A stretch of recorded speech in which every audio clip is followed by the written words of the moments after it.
WWE's Great Balls of Fire. Crappy name, but a pretty good show. Much better than the last SmackDown show we had, Money in the Bank.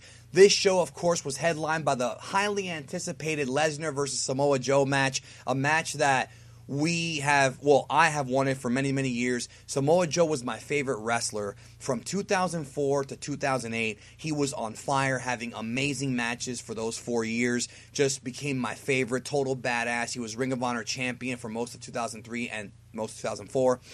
I love the guy, discovered him back then. And Brock Lesnar, of course, is the beast. His name really fits. So this was a really good show, but there were some things I did not like. Now, I'm going to be doing a full breakdown on the Fight Game Blog podcast sometime later this evening. It should be up tonight or tomorrow. Head on over to fightgameblog.com.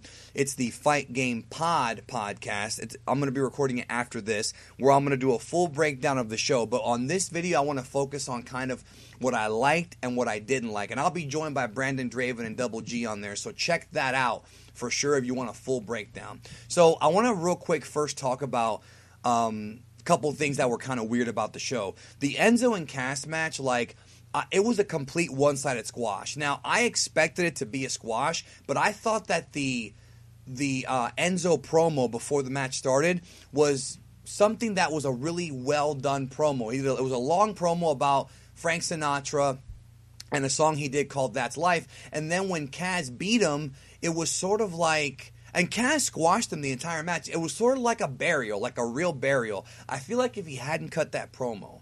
right? I feel like if they had done it like that, it would have probably gone a little bit better. Also, Seth Rollins against Bray Wyatt was a pretty good match. Not the best match. Pretty decent, basic TV match, house show match. The feud's definitely not over. Bray Wyatt won with a finger to the eye and Sister Abigail. But a pretty semi-decent clean finish. It wasn't super clean, but it was kind of clean. He beat him with his finisher in the ring. The Tag Team Iron Man match, I was not looking forward to this because I don't really like Iron Man matches unless you have two really good wrestlers in them. Speaking of Brock Lesnar, if you want to see a really good Iron Man match, go back and watch the Iron Man match he had with Kurt Angle back in 2003 on SmackDown. There have been some really good Iron Man matches with the right wrestlers, and I didn't think that Hardy's, Sheamus, and Cesaro could pull it off, but they did. This was a really entertaining match. These dudes worked their ass off, and watching this match, the Iron Man for the tag belts, watching this match, it really hit me that Sheamus and Cesaro, even though I feel like maybe Cesaro has been totally underutilized by the company and the Hardy Boys have revitalized their careers in the past couple years, I feel like these dudes don't get enough credit for being great workers because they really worked their ass off. The last few minutes of this match, they had to have impeccable timing because when you're doing an Iron Man match where the clock's on the screen, you have to make sure you hit all your cues before the clock runs out. This is very challenging. These dudes nailed it. They freaking nailed it. Some really good stuff in this match. The first few minutes were kind of whatever, but they started the match off with Sheamus hitting a big boot and getting an immediate pinfall, and I liked that. That was really creative. I totally did not expect to like this, but I wound up liking it. Sheamus and Cesaro, of course, won 4-3. Matt was bleeding. That's the one thing about this show that was interesting is that a lot of people were bleeding on this show. Some of it was accidental, some of it was on purpose, but this is the bloodiest WWE show we've seen in quite some time. There was blood not only in this match, but in the next match as well, Alexa Bliss and Sasha Banks. This match, hated the finish. It was a count-out finish. Banks won via count-out. I think they're going to obviously do this to keep the feud going. They're going to have a rematch at SummerSlam. And then they ended with the classic, the babyface gets the big... Even though Alexa purposely got herself counted out so she can retain the belt, the whole story here is that, the babyface is still going to get the last laugh. So they ended it with this spot where Banks jumped off of the table and did what looked like a double knee, but it really was. It was more like a Thesz press from the top of the little ramp where the announcer's table is onto Sasha Banks. So that was obviously telegraphing that this feud is not over. They will be having rematches in the future. I know the original plan was to go with Nia Jax and Alexa Bliss, but I guess they're holding off on that Nia Jax for later, the Nia Jax feud. One thing I was told is that the long-term plan is to go with an Alexa Bliss versus Charlotte match at WrestleMania next year. That was the plan. Is that still the plan? I don't know, but Alexa Bliss is going to be the center of the women's division on Raw. It was Bayley. It's going to be Alexa Bliss now. I do kind of feel bad for Bayley, but overall the match was, I didn't like it very much, to be honest. The Miz and Dean Ambrose, I couldn't care less. I've seen these guys feud since like January. Not a big fan of their matches. Ambrose, again, got busted open, so that's the third time that dudes accidentally were bleeding on this show.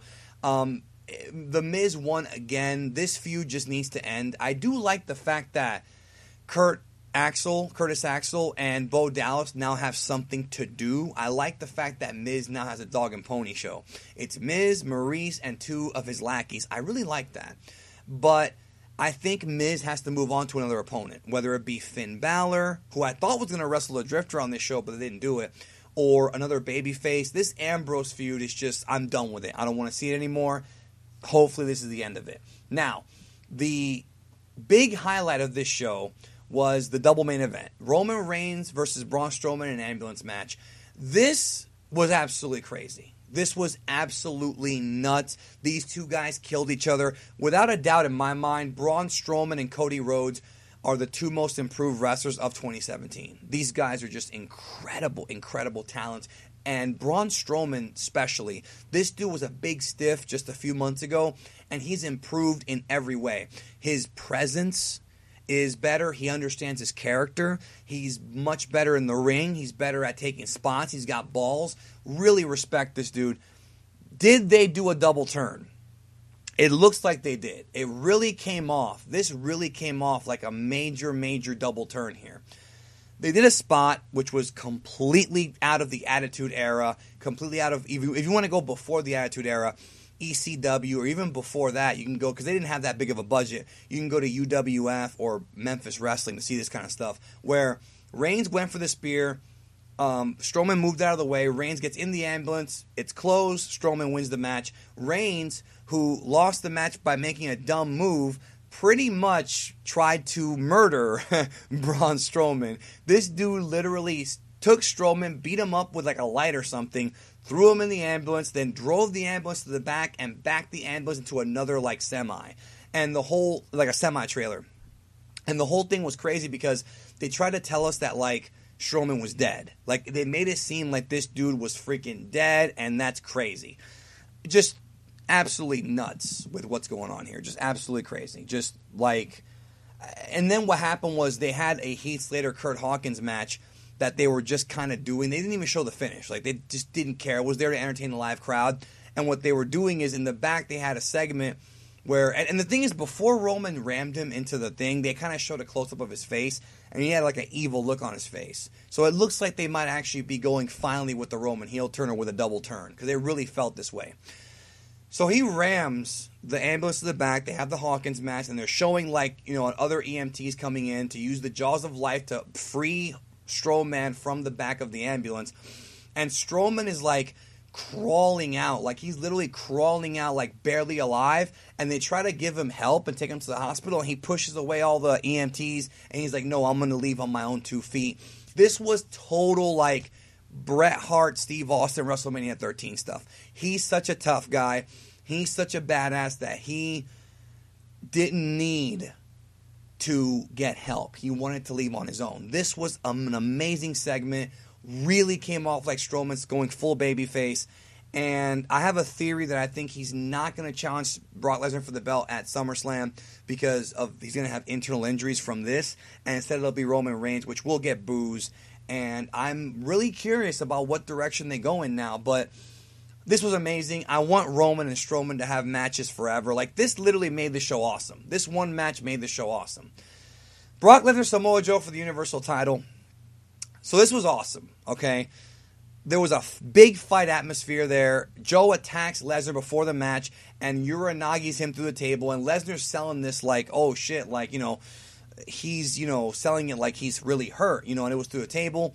Lesnar gets back in the ring, the match starts, and the whole story of the match was just two badasses colliding. Lesnar's pushing Joe, Joe's pushing Lesnar, Joe's using punches. We saw Lesnar hitting the suplexes. We saw Samoa Joe trying to choke out Brock Lesnar. It was pretty much just a lot of big power moves, one after the other. And I loved it. I really enjoyed this. I thought it was great how, Joe was getting suplexed but still coming back. He gave Lesnar a fight. This was not like Lesnar squashing, Ambrose or Randy Orton or Cena. He actually went in there and beat the crap out of Lesnar, and Lesnar almost was choked out, but he reversed the choke into the F5 and got the pin. Now, I thought this was a little bit of a letdown as far as the finish, because I was at least hoping for more than one F5, because Joe is this big tough guy who can deliver punishment, and it took just one F5 to beat him. Now, I know that I know for a fact that they're going to protect the F5. I like the fact they're protecting the F5. I just felt that for Joe's sake, he probably should have kicked out of one and then maybe got hit with one more and been knocked out. I think that would have helped Joe out a little bit more. I thought the match was a little bit too short. This is the biggest match that they've had, the most anticipated match they've had since WrestleMania, and it was only about, 7 minutes or so. The whole segment was about 10 minutes with, the introductions and all that, and the Lesnar being laid out on the outside. It was about 10, 12 minutes, but the match itself was very short, and for a big dream match, this did not deliver. Was it a good match? Yes. Was it a dream match? No. However, you got to give them credit in that they might end up doing the dream match later on. Like the Samoa Joe Brock Lesnar rematch. And they certainly left it open for a rematch because as Lesnar's leaving with the belt, Joe is looking at him in the ring pissed off. He made a mistake, got caught in the F5, and that was it. So I think they will go back to this match at some point in the future. But honestly, I felt it could have been a little bit more epic. I wanted to see Joe throw some suplexes. I wanted to see Joe bust out some of his classic moves like the Island Driver. We didn't really see that. Lots of headbutts and punches. Joe was totally on fire here. They worked hard for the short time they had. But I still feel like it should have been more like the Roman Reigns Mania 31 match where Joe is hitting Lesnar with everything and he's not putting him down. There was even a spot where Joe went for a low blow. He distracted the ref and low blowed Lesnar, which was total heel heat, which was kind of interesting because Lesnar was the babyface here.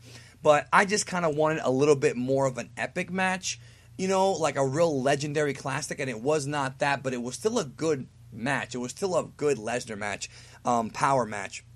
But I just kind of wanted a little bit more. But I think we'll get that in the future. So, overall, this show was pretty much a thumbs up. There was nothing I really hated. There was some boring parts here and there. The Dean Ambrose-Miz feud is no buys from me at all. The cast stuff was very strange. It really did feel like Enzo was getting completely squashed. There's nothing they can do with this guy anymore. He's just... he might as well become a manager or something. I don't see them doing anything with him at this point. Kaz is going to get pushed, but I will tell you this much. I am going to predict that Enzo and Kaz will reunite at some point in the next 2 years. I do think that's going to happen. Anyways, folks, let me know your thoughts down below. Were you let down by the main event? I was. Honestly, I was expecting more, but what they did give us was good. So, what more could you ask for? I think we'll see a rematch later. Let's see what happens tomorrow night on Raw. Big one. Anyways, I will talk to you guys later. Hope you have a great rest of your night. And don't forget, over on FightGameBlog.com, later on, we'll be doing a full breakdown, detailed breakdown of the show. I will be a guest on Fight Game Pod. Do not forget to check that out. FightGameBlog.com. See you later.